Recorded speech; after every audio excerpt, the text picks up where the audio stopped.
Your view on Iran and their kind of interactions with Israel, because some people say what's happened now, the about axis to of get right resistance into has it, been guys. weakened because severely. Yeah, that goes without saying. Okay. But let me posit this to our viewers and listeners. Iran was present in Syria for the last 15-20 years.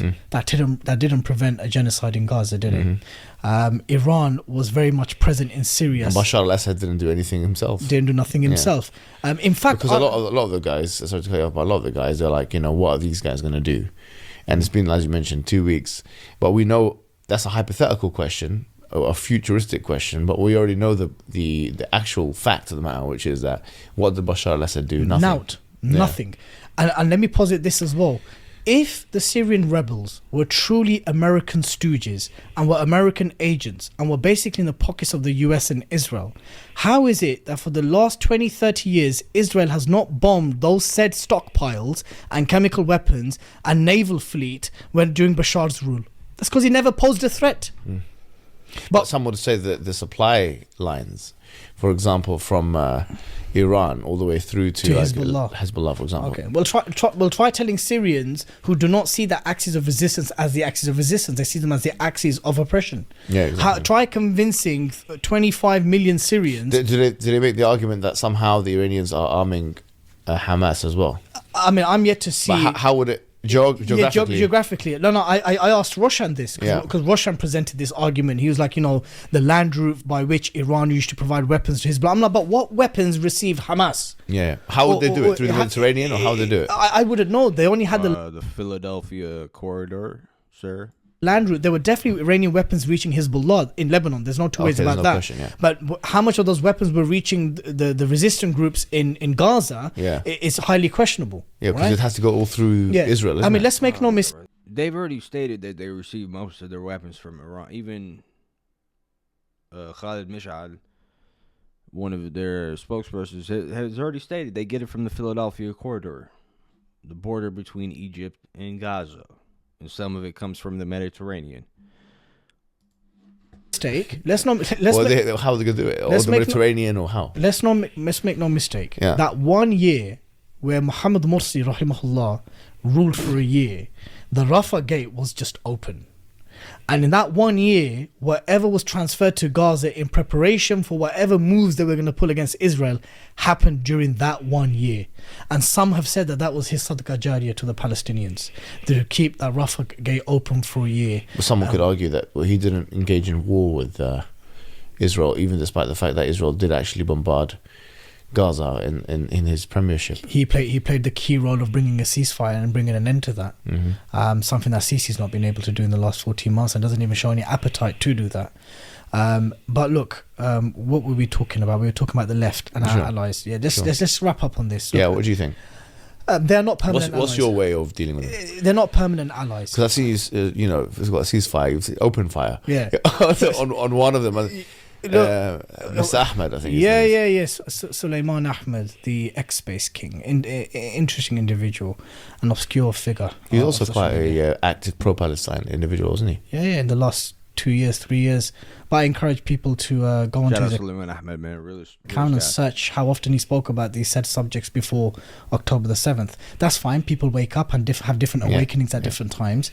But I just take these kind of new emerging contributors and pundits with caution, especially if there's no background checks on them. At the end of the day, if we wanted to know who your teachers are, who your murabbis are, who your mentors are, you can do that. You can do the same with me. Is he an academic? I looked at his profile. I think he did have few. He's got a lot of academic, but no one can really vouch for him. All we know that he moved around with Atabek Shukrov, another controversial figure. Who's that? He's like, I think he's an Uzbek Hanafi sheikh. But quite a modernist, and a fair amount of people made takfir on him, and he kind of had a legal dispute with him over a book that was written. Is he Shia Sunni or is he? Who? Mr. Ahmed. I don't care enough to know, to be honest. Oh, okay. So every year, well, he was hanging around the Hanafi guy, so I don't know. He must be. I mean, I don't know. Just the very fact that he's got this mention in your podcast is huge for him. MashaAllah. Yeah. Big up to you, Sulaiman. maybe we could do a podcast with you and him. I think that would be good. I'm not interested in that. Yeah? I'm not interested in that. You can get some opposing views. No, he needs to issue apologies. Sulaiman is a Pakistani Sunni. For lying. he needs to issue apologies for making outrageous lies against another Muslim. You said something, you're a Zionist. No, well, not just us. He said all the Dawah bros. Yeah, in which it encompasses many of the brothers are all Zionist stooges, are Zionist agents, are being funded by Salafist groups. All this malarkey. Look, these are lazy arguments. If you have an issue with the Syrian revolution, or you're a skeptic of the Arab Spring, present your ideas based on reality and based on evidences.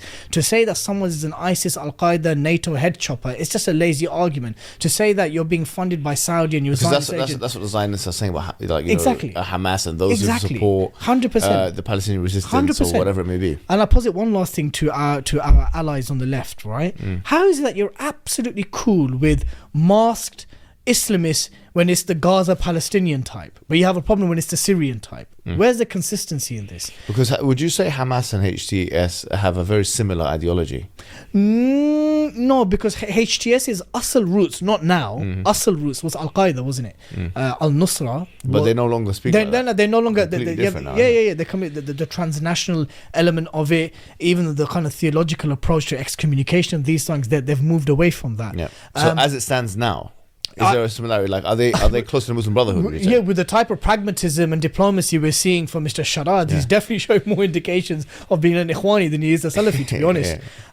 Because that type of engagement and articulation of political positions is more associated with the Ikhwan than it is with Salafi jihadi groups, right? And he's showing that. Now, I don't know theologically where he aligns himself. I still do believe that he's a Salafi Athari at heart. In fact, a journalist from the Sunday Times asked one of his right-hand men that question, that where does Mr. Sharar position himself theologically? And he said, and his guy said to him, that's for him and him alone, and he won't look to implement this on the rest of Syrians. But I think he leans towards the kind of Salafi Athari position. But everyone has to be a bit of Ikhwani in politics, right? When it comes to the world stage. New world order now, isn't it? So it's there's a seismic shift. The actions of resistance have been, delivered a severe blow. It'll be interesting to see how Iran emerges from this. They've got. Do you think Iran is the? People see it as the answer. Say if there's going to be any Nusr or anything, it's going to be any Nusr is going to come from Iran. Historically, it's never come from the Shia, and I'm not even making this a sectarian issue. Looking at 1400 years of Islamic history, all the famous battles and liberation movements that liberated Al-Aqsa, that fought the Mongols in Ain Jalut, that conquered Constantinople, wherever it may be. For whatever reason, it was determined that it was never at the hands of Shia polities and leaders. So I am not the position that Iran would be Ahl al-Nusra, that these are the people I'll give victory and be marching. No, it's just a feeling. I don't. Do you think they're more rhetorical than they are? We could definitely learn. I mean, people are calling them paper tigers now. Well, we could do with some paper tigers. Okay. Tell me, bro, in a situation where there's no tigers, paper tigers is better than nothing. It's better than nothing. Yeah. I wish more Sunni governments, adopted the rhetorical paper tiger approach. Yeah, because I mean, Erdogan does it a little bit here and there.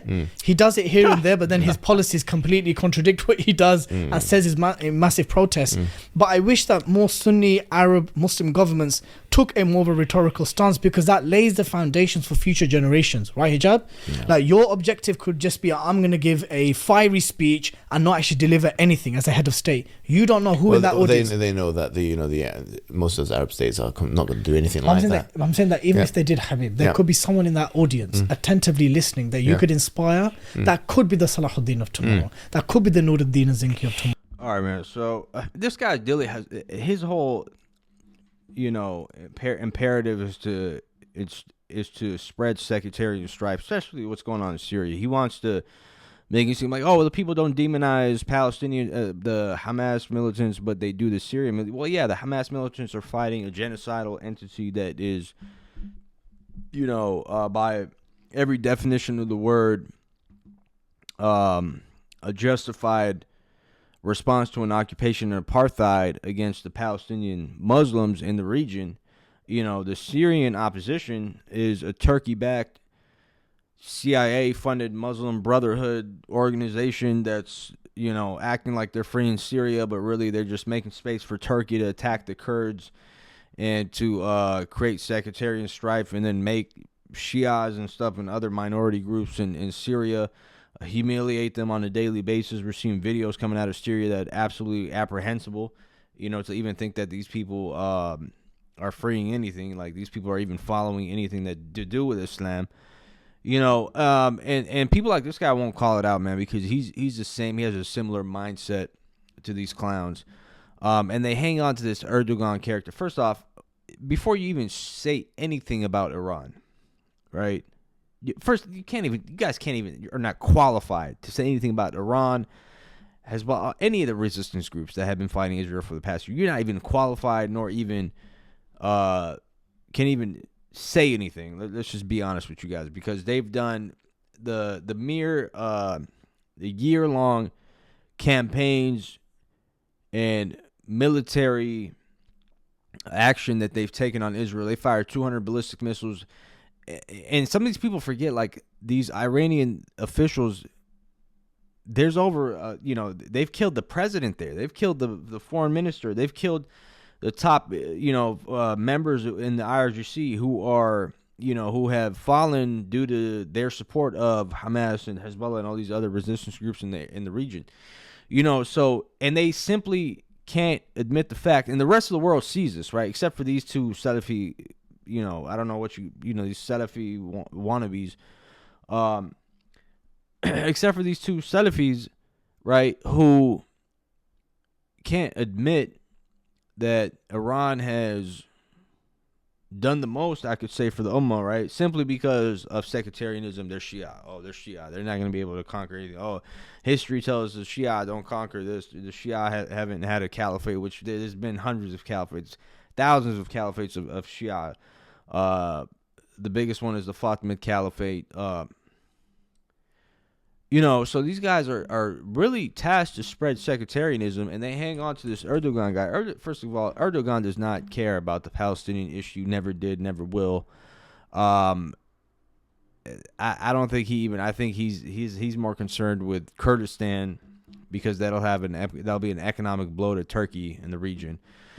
There's even talks. There's Turkish officials coming out now calling coordination with Israel and Syria. Look at this. This is literally what just popped off on my X right now. I just literally refreshed my X and I saw this. According to Israel's Channel 12, Turkish officials have sent a message to Israel calling for the establishment of coordination mechanisms with their armies in Syria. So they're really trying to coordinate with Israel. They want to have peace. They want to have trade. They want to have an economic trade. And Turkey's never going to go against Israel, guys.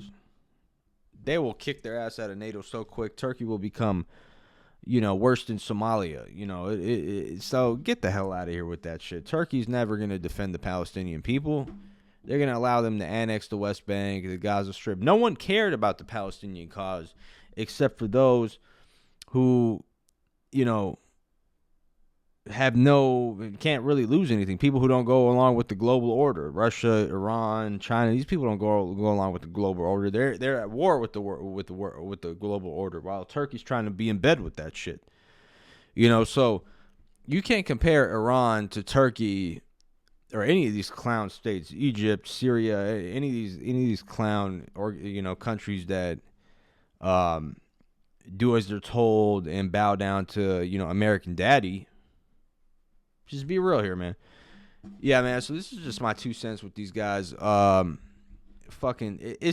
not even really like that. I'm triggered by anything that they said. It's just more so like, it's just the nerve of these dudes to sit around and criticize Iran and the resistance groups and praise the idiots, the CIA-backed agents who have taken over Syria on the behest of Turkey. And by the way, they didn't even take over shit. Russia still has a region in Syria that they control. The Kurds have a region in Syria that they control. The Americans have a region. Now the Israelis went up to Mount Hermon in southern Syria, and they have an answer to that.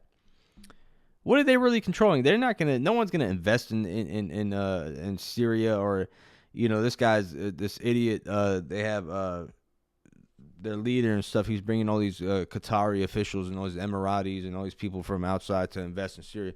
Dude, they don't want to see Syria succeed, you idiot. So it becomes a threat to Israel in the future. But yeah, man.